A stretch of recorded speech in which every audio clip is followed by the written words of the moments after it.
Hello and welcome to another episode of the Classical Republican. Today I'm with Oliver Dowlen, who is a writer on sortition. And he has written The Political Potential of Sortition, and you can see my review of that on the channel. So thank you very much for being with us today. My pleasure. Let's get right into it. Have you ever been a part of sortition in practice? Well, I think my connection with sortition dates from the late 90s. I was part of a Labour Party group called the Labour Committee for Democratic Accountability of Secret Services, believe it or not. And one of the proposals from this group was that monitors for secret services should be randomly selected. So they wouldn't be people from one particular branch of it or another branch or a factional branch. And then the same group, a sort of subgroup of that, decided to do some experiments in sortition in South London. And at that stage, it was all done by having random telephone pages, telephone directory pages, because you had telephone directories in those days, and phoning people up and asking them if they wished to come to a meeting to discuss random selection of citizens for public office. Wow. So this was in the mid-90s, yeah. Oh, very interesting. Yeah, it was very more interesting. What I found was that we'd originally thought of it as Society for Democracy by random selection, and when we got the people on board and came to these meetings in South London, they were very keen to say Society for Democracy including random selection. Which was really interesting to see how their take on it was. And the people didn't stay long. You know, we had about I suppose, about 8 or 9 meetings in South London and discussed lots of ideas about these sorts of things. Over what period of time was that? That was probably over a period of about a year. I mean, okay. are a bit hazy. I think one of the difficulties is that this was something that people with political backgrounds had put together. So it didn't actually come from the people themselves. So when the people were there, they stayed for a bit, but then kind of moved off, rather than something that they wanted to do because they'd set it up, you know? Oh, very interesting. Yeah. Do you think where distrust is strong, sortition will have wider acceptance? Oh, haha. Well, when distrust is strong, people obviously look for new solutions. So there's possibly an exception of sortition as a possible way forward, but it can't be just understood in general terms as sortition, because sortition can be used badly in a way that actually generates mistrust, if you like, if the design of the thing isn't good. It's always linked to particular schemes and applications that have particular needs or particularly desired outcomes. So if we rephrase the question, if citizens want greater political accountability of politicians between elections, then they might look at sortition as one possible way that could be achieved. So I think people would tend to think of it that way sensibly, rather than going for sortition. It can be, how should we say, it can be a bit of a red herring if you're not careful, if you don't look at it in terms of what the thing is actually doing and actually achieving. Yeah. Yeah. You mentioned design. What do you think about algorithms, and which one is your preference? Oh yes, you wrote this. Now, very interesting question. I know little or nothing about our algorithms, and I certainly didn't base my formulation of the blind break and the box of epithets, which I'll explain in a minute, on any knowledge of algorithms. But there is a similarity, obviously, because they are ways of actually trying to use a diagrammatic way of understanding some way of going forwards, of understanding something or other.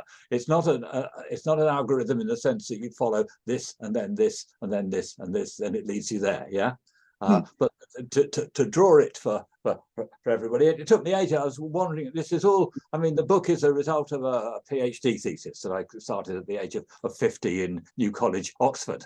And I was wandering around Oxford trying to think of a way of kind of thinking about a lottery, yeah?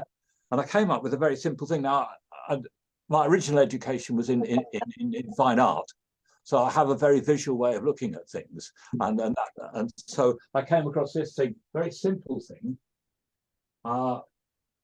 diagram,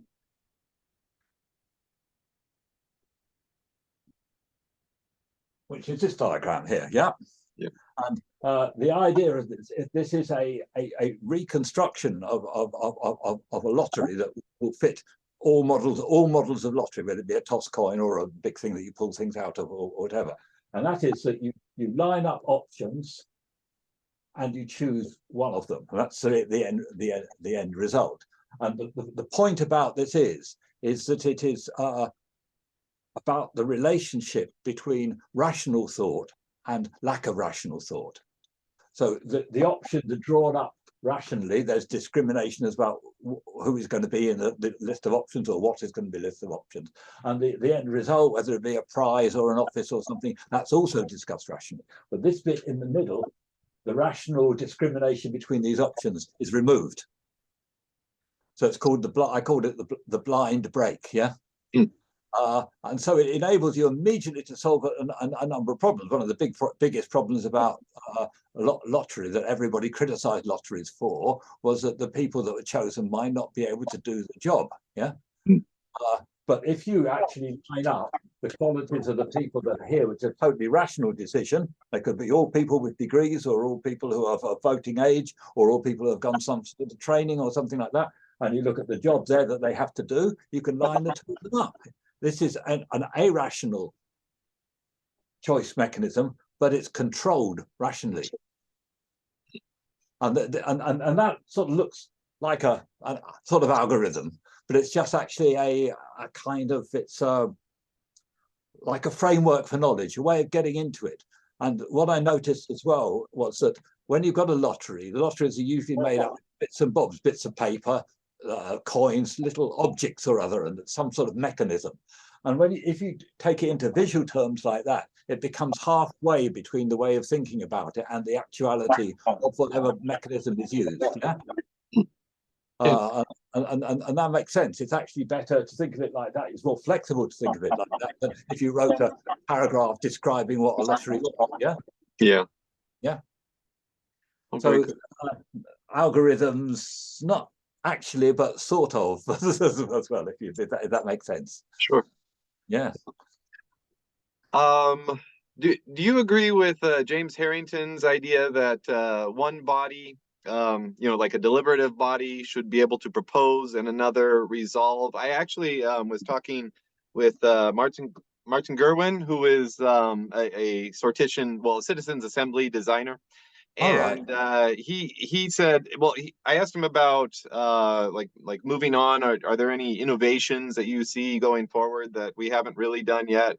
And he said that we should have checks and balances, and you shouldn't have one body having all the power to make all the decisions, even if it is a well-designed citizens assembly.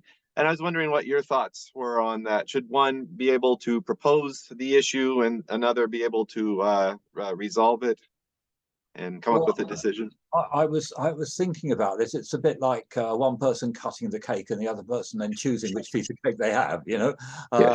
It's a division of labour within the political sphere of some description, and it's one of a number of essentially Republican ways of sharing power, or making sure that not too much powers fall into too few hands. It's a way of dividing out power. I think the division of power within Montesquieu and whatever, it follows the same sort of lines. That's what it's for. And actually, random selection can be seen in the same light of taking away the power of appointment. That's the main point of my thesis is blind break. It means that no individual can have charge of appointment of whoever is appointed. So it's got the same sort of function, but again, it comes down to constitutional or institutional design. It's who proposes and who then finally votes. I think you've got to realise, I suppose, that Harrington Etonian times, was fairly experimental sort of view of what was going on. So quite a lot of ideas, particularly in Britain, had a chance to experiment as much as they had in Italy. I think that kind of makes sense. I mean, I certainly agree that sort of idea of sharing, but I think how you do it and which different ways you have of doing it. I think also there's a question here which I raise, is agency. Obviously, if you've got citizens being involved in things on a randomly selected basis, wide groupings of citizens, you've got a very wide agency being involved. I think that a lot of the early Republican things are quite narrow in their level of agency. So there's a difference on how that is worked, and how different groupings, smaller groupings, have particular roles, and wider groupings have particular roles. It's all part of the balance of how things are put together, really. Yeah. Yes, thank you. So in a modern sense, how much power should, in your opinion, should a citizens' assembly have? Oh, this is a very interesting question, because of the dominance of that particular form of random selection, and its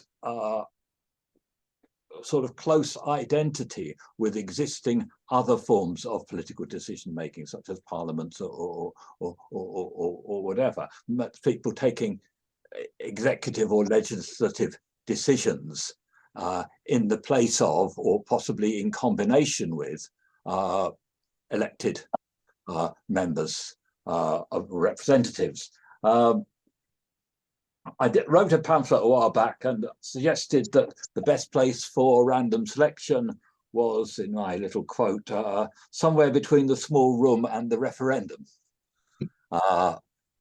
In other words, a randomly selected body should not be used where it might devalue the collective rationality of the people. It should not devalue that.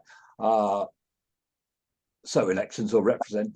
And I tend to talk more about randomly selected citizens having a role as part of accountability of state structures, rather than taking over certain state structures. So if you imagine that the representative democracy is like a sort of chain of trust, if you like, then if you stick a random thing in halfway through and say we'll have a random, it breaks that chain of accountability, if you like. Whereas I've had a scheme for that I wrote a while back for British and Australian constitutions, which was about citizens' parliamentary groups. And that is that for each sitting member of parliamentary assembly or other form of assembly, there are about 20 constituents that are randomly selected to hold office for a year, and they have various tasks to do. One is to make sure that the MP, the member, or the assembly member, adheres to their own code of conduct that they've agreed to. The second thing is for them to act as a link between the wider constituency and the MP. The third one was to demand action on particular areas where the constitution and fairness of the constitution was under threat, and that they could actually trigger a by-election if they had the support of two other constituencies on these issues as a sort of supermajority thing. So I actually sort of tabulated out and worked out that you've got to be very, very careful about how much power was there. But the essence of that type of scheme is it complements and strengthens the existing collective democracy. It doesn't attempt to take it over a particular thing. So there are some citizens' assemblies where it's really useful, say in a situation prior to a referendum or something like that. So for instance, if you had a citizens' assembly to discuss the wording of a referendum. So you have citizen engagement on what otherwise would have been decided in a small room. And that makes sense, because then it goes on to the referendum. So you're not actually contradicting what would have been the major collective rationality of the people. Yeah. Oh, that's very interesting. Yeah. Yeah. So there's there are dangers with citizens' assemblies, and that they might undermine the collective rationality and voting, and that particular sort of chain of trust that exists. But you can use sortition to strengthen that, you see. I think in Ireland and other places there were various times. Iceland as well. I think there was a citizens' assembly which was on the way, on part of the framework for rebuilding a constitution. And there are certain times when that could be valuable. There are certain times when you don't want that, where you might want to ask people who represent particular groups to speak up for that group, which of course a citizens' assembly might not do, or somebody's got to do this thing of deciding whether the mini public actually matches up with the maxi public. And that's difficult because it can often be in the hands of very few people to make that decision. Citizens' assemblies also have the problem with agenda setting. It depends who has called the citizens' assembly and for what reason, and whether the agenda is set too narrowly. There's legitimacy based on sampling accuracy. If somebody says, well, there are not enough bus conductors in this citizens' assembly, you know, there should be more of those, and then you say, well, yeah, there's a bus conductor who's also something else. So then some people have to be there, whereas I think, and this takes us actually straight on to the next question, which is about weighted lotteries. Right. Yeah. So, yeah, what I've been asking some of my other interviewees about the proper demographics that they need to represent, and a lot of them talk about how it depends on the community, and the community has to decide. But I think that's still kind of difficult.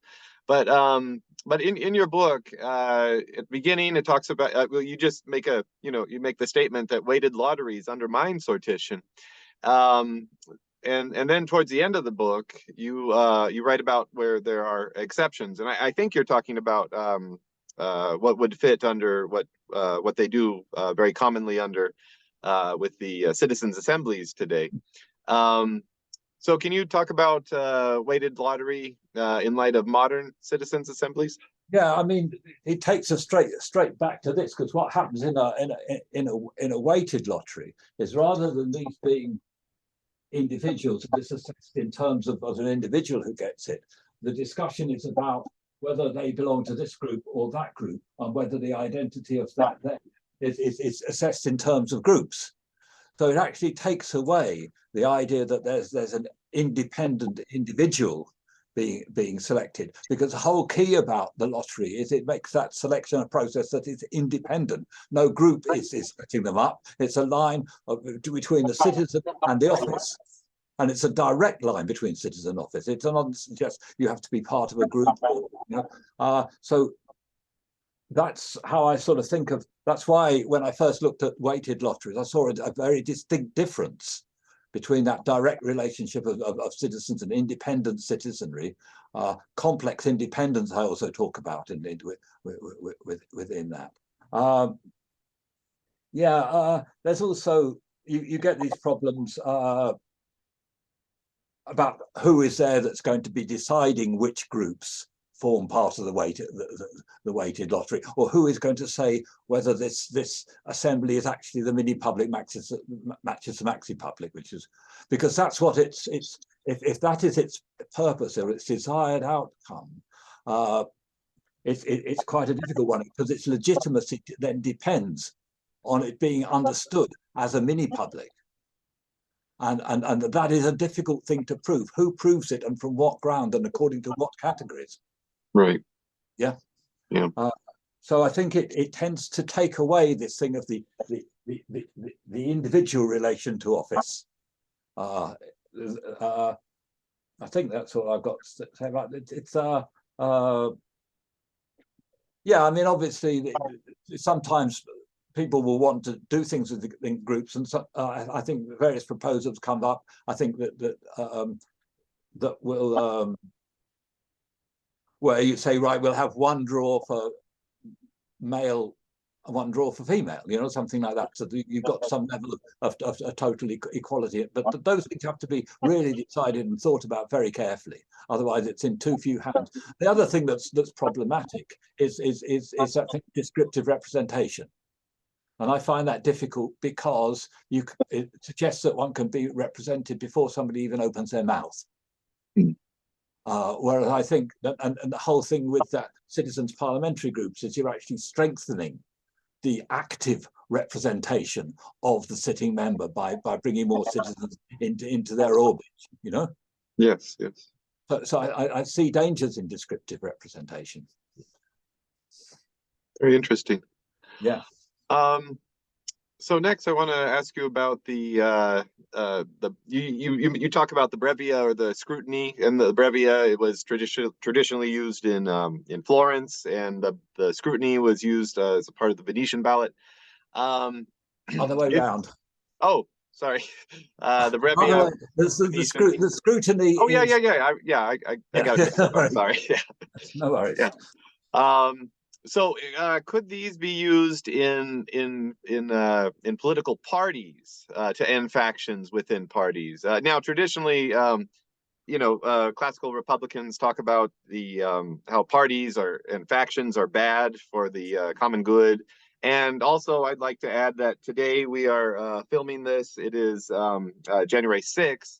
And we in the United States House of Representatives, we are voting, our representatives are voting for the Speaker of the House. And we're on I believe it was the 13th ballot, and we still have no one because of the factionalism within the Republican Party. And of course, there's factionalism within the Democratic Party too, and in all such groups. But would it be well, I feel like they could apply this to their problem at hand, but would that just be too ironic to apply that to a political party? I think the irony of it, of course, was that it was suggested in the Constitutional Convention, which I think I deal with. I don't know if that was a serious proposal or it was just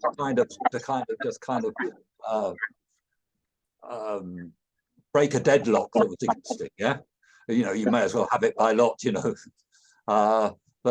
But the interesting thing is that there is actually an instance of the Morena Party in Mexico using random selection to select some of their candidates for election. Yeah, which was done in 2015.